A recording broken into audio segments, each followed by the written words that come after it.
আসসালামু আলাইকুম রহমতুল্লাহি। আমি আপনাদের কাছে ক্ষমা চেয়ে নিচ্ছি। সবাই আমি মর্যাদা দিতে পারছি না, অনেকের বক্তব্য দিতে পারতেছিলাম না। যার যেটুকু মর্যাদা দেওয়ার দরকার ছিল, যার যেটুকু সম্মান করার দরকার ছিল, এটা আমার ব্যর্থতা। আমাকে আপনারা ক্ষমা করে দেবেন। আমি বুঝতে পারি না যে ওলামে কেরামদেরকে এমন মিলন না হবে।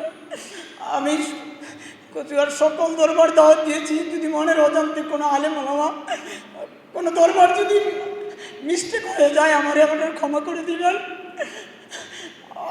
আর আলেমদের কাছে একটি আল্লাহ বলেছেন, আলেমরা সবচেয়ে ভয় পায়। আমার শনিবার দরবার পরিচালনা করতে গিয়ে পূর্ব সিলসিলা দরবার যদি আমার কোনো আচরণ বা শিরিক বিদআত কুরআন হাদিসের বাইরে কোনো কিছু হয়, আপনারা আমাকে ধরিয়ে দিবেন। আমি আপনাদের কাছে ক্ষমা চাই। আমি আপনাদের আসলে আমার ভুল হয়ে গেছে। এত আলেম দাওয়াত দিয়ে এত আলোচক চলে আসবে, আমি বুঝতে পারিনি। এই যে আল্লাহর রাস্তে আমারে আপনারা ক্ষমা করে দিবেন। বিশ্বহুজুররা আছেন, আমি আপনাদের সন্তান সমতুল্য। আর তবে শফিকর দরবার মদিনার শরীফের দরবার, মদিনার শরীফের গিলাফে এই টুপিটা মেখে মেখে বলছিলাম, ইয়া রাসূলুল্লাহ, আপনি শফিকর দরবারকে মদিনা নবী দরবার হিসাবে কবুল করেন। আমি আপনাদেরকে একটু আপ্যায়নের ব্যবস্থা আছে, আপনারা নিয়ে যাবেন। ক্ষমা চেয়ে নিচ্ছি বিশ্বহুজুরের কাছ থেকে, সবার কাছ থেকে। আর একটু এখানে অনেকে সহযোগিতা করেছেন, দোয়া চেয়েছেন। আমাদের বিএনপি স্থায়ী কমিটির সদস্য মোশাররফ হোসেন সাহেব, উনিও দোয়া চেয়েছেন এবং পার্টিসিপেট করেছেন। উনি দোয়া চেয়েছেন আপনাদের কাছে।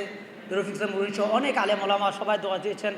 আর আমাদের আহলে সুন্নাতের আলেমদের হুজুর সময় দিতে পারি না, কষ্ট নিয়েন না। হুজুর সালাম আমাদের সভাপতি, অনেকের সময় দিতে পারি না। আল্লাহ যেন কবুল করে। আমার বলে আমার আল্লাহর রাস্তায় আপনারা মাফ করে দিয়েন।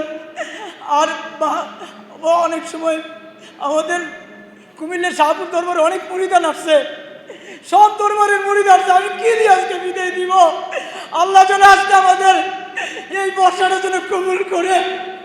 আমাদের বানিয়াপাড়া বিশ্বহুজুর অসুস্থ, হুজুর ফোনে আমারে বলছে, আসার ইচ্ছা ছিল, বলছে আমার পক্ষ থেকে সালাম দিন, আপনার সালামটা গ্রহণ করবেন। আমি অনেক চেষ্টা করেছি, আমি অনেক ভুল করেছি, আপনাদের সময় দিতে পারি না। আল্লাহ রাস্তায় আমাকে ক্ষমা করে দিবেন। আর সবাইকে শফিকর দরবার দাওয়াত, যদি কোরআন সুন্নাহর বাইরে শফিকর দরবার চলে, আলেমদের দায়িত্ব শফিকর দরবার আগুন দিয়ে পুড়িয়ে ফেলা। কোরআন সুন্নাহর বাইরে যেন দরবার না চলে। আল্লাহ তাআলা আমাদের কবুল করুক, আমাদের মঞ্জুর করুক। আসসালামু আলাইকুম ওয়া রাহমাতুল্লাহি ওয়া বারাকাতুহু।